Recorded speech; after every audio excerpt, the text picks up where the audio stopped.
Hey everyone, welcome to my channel. তো তোমাদের বলেছিলাম না আমি জল তুলতে যাবো। তো দেখো এখন ভোর 4টে বাজে, আর এখানে আমার পিসির আশীর্বাদও হচ্ছে।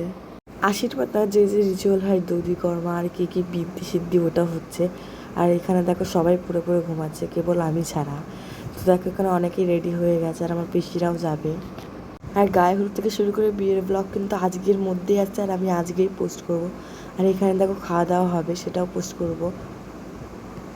আস্তে আস্তে সবাই চলে আসছে, এখানে অনেক ভিড় হয়ে গেছে। এবার দেখো আমরা সবাই মিলে বেরিয়ে গেছি, সবাই ওগুলো দিতে দিতে যাচ্ছিল, আর আমিও। যেমনি সিরিয়ালে একটা শয়তান থাকে, আর রিয়েল লাইফে একটা হাসির লোকও থাকে। আমাদের সাথে একটা কাকা গেছিল, এত হাসাচ্ছিল না, আমার হাসতে হাসতে পেট ব্যথা হয়ে গেছে। আর দেখো গাইস, আমরা ঘাটেও চলে এসেছি। কি সুন্দর সকাল সকাল প্রায় হয়ে এসছে।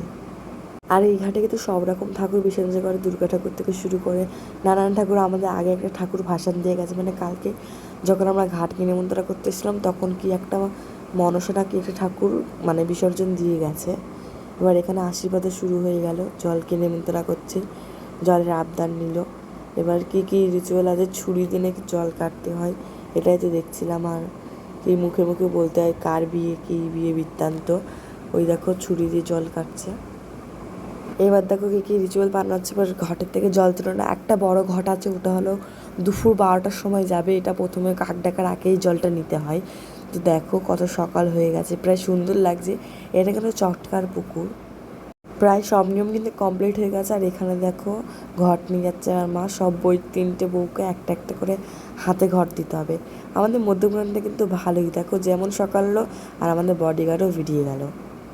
আর গায়ে হলুদ বিয়ের ব্লগ আসছে। তো এখন এই পর্যন্ত। Thank you for watching, bye by.